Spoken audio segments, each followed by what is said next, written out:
This is the Tropic Panics Gamers podcast, episode 78.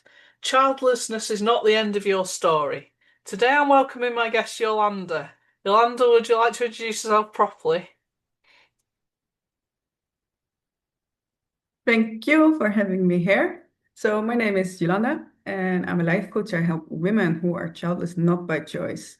So, childlessness is not the end of your story. It can be pretty much the beginning of a whole new life filled with joy and happiness.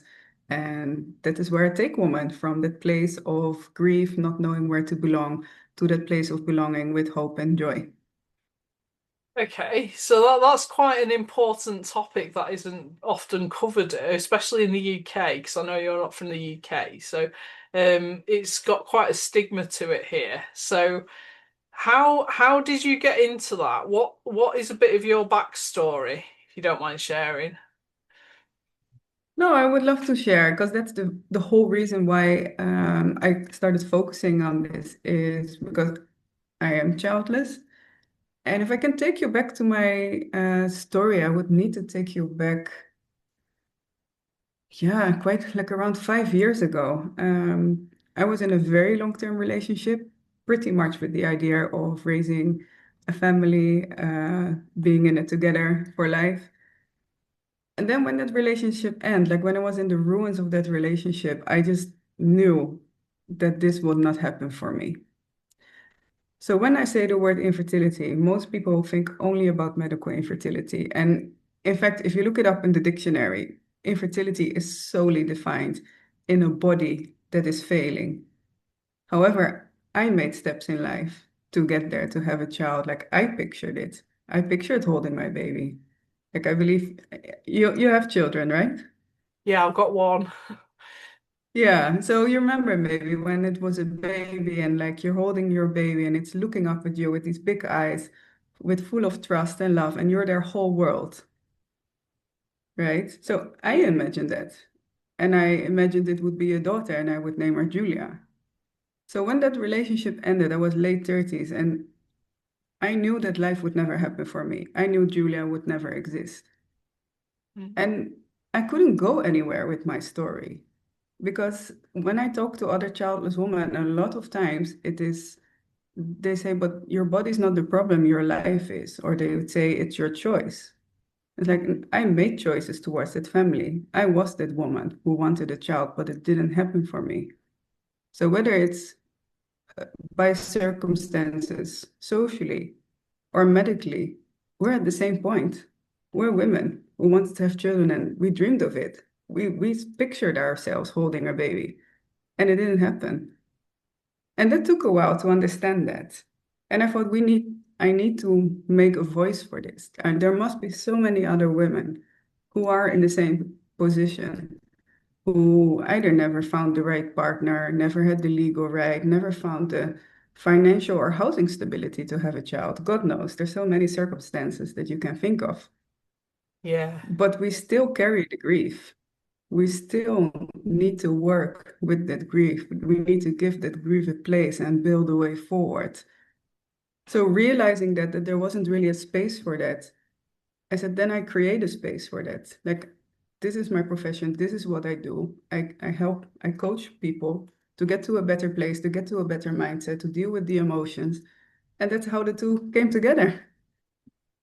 Yeah, so the one question you don't generally ask when someone doesn't have a child is why don't you have a child?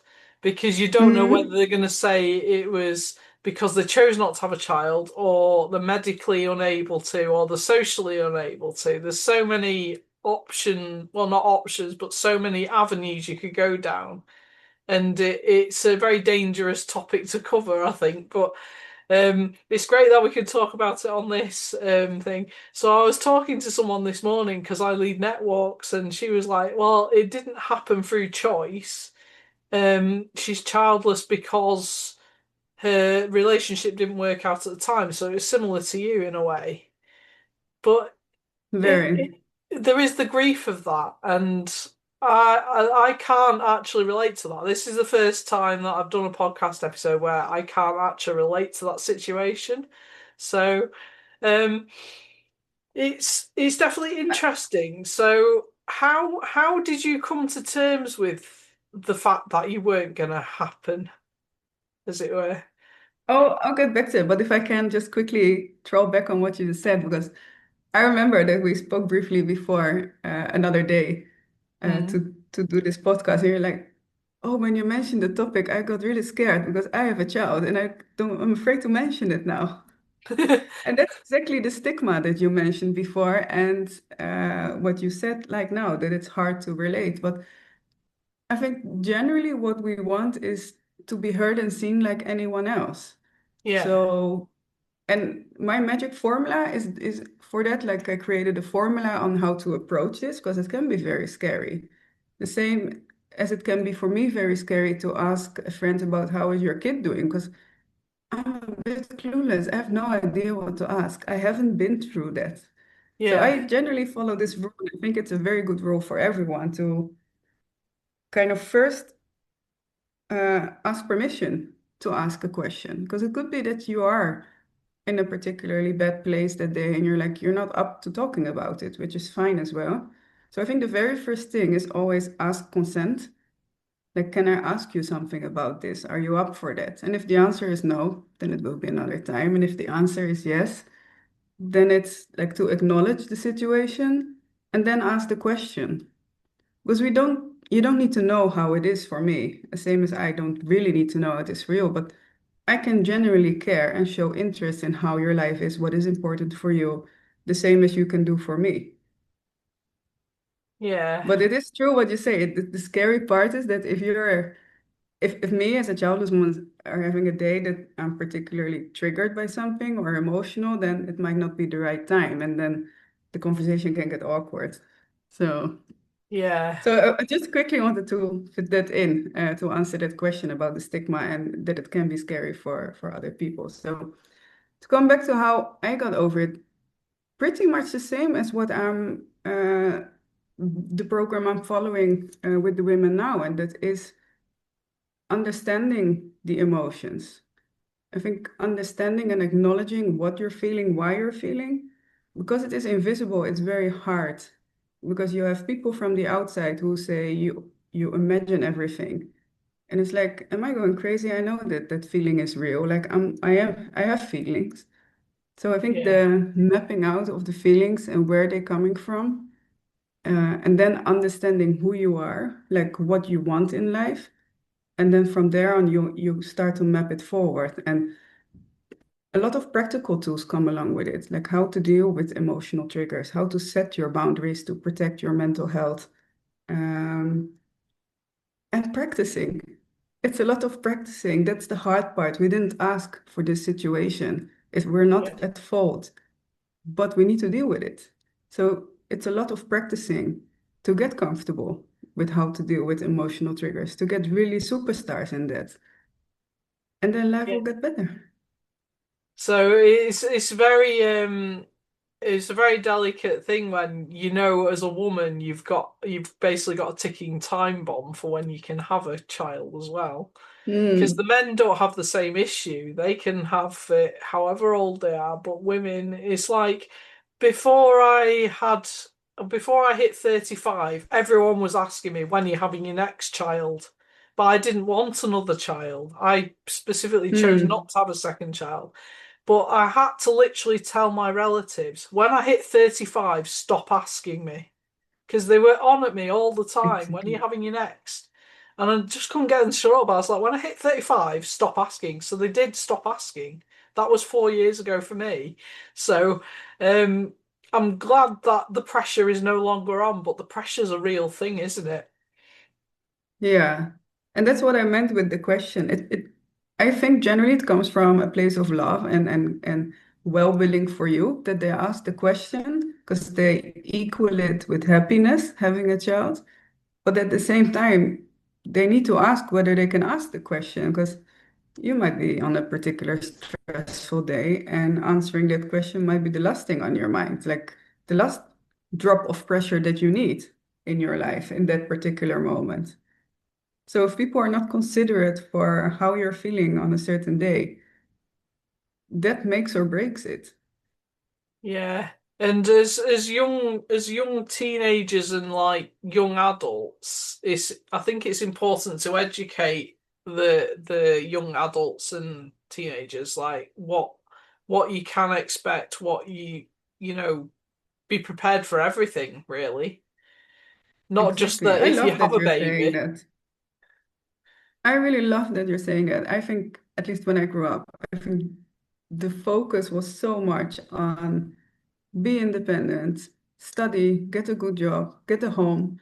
And sure, there's an element maybe of family in that, but family planning, whether you want it or not, because being child free, so by choice that you opt not to have children is fine as well. But I think we need to give younger people way much more time and resources and empower them to consider every aspect of their life and not just race off to a study or race off to a certain job or yeah, job route or whatever you want to call it. Like, let young people live and figure out life, all aspects of life. Yeah, because stereotypically you've got the boxes to tick in your life, haven't you? Either get a good job, get a mortgage, get a husband, you know. And I technically did tick all the boxes in order as well. So the house, the husband, the job was a bit of an iffy one, but anyway, I got there. I made my own job, and yeah, the rest is history. But it it's also about giving yourself permission to not fit in the boxes as well. Exactly.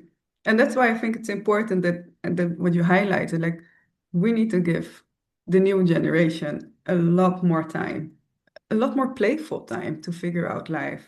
Like allow them space, time, resources to maybe try different type of jobs to make them more understand. Like the awareness also from an education perspective. How much do women know about their bodies? How much do we know about infertility? And how many people know that by the time you reach 30, the chances of getting pregnant have dropped so significantly that if you would say apply those same rates on your potential success of uh, graduating from a study, you would like, oh my God, I'm going to rush into the study because if I'm still in the study by the time I'm 30, I can basically forget about it.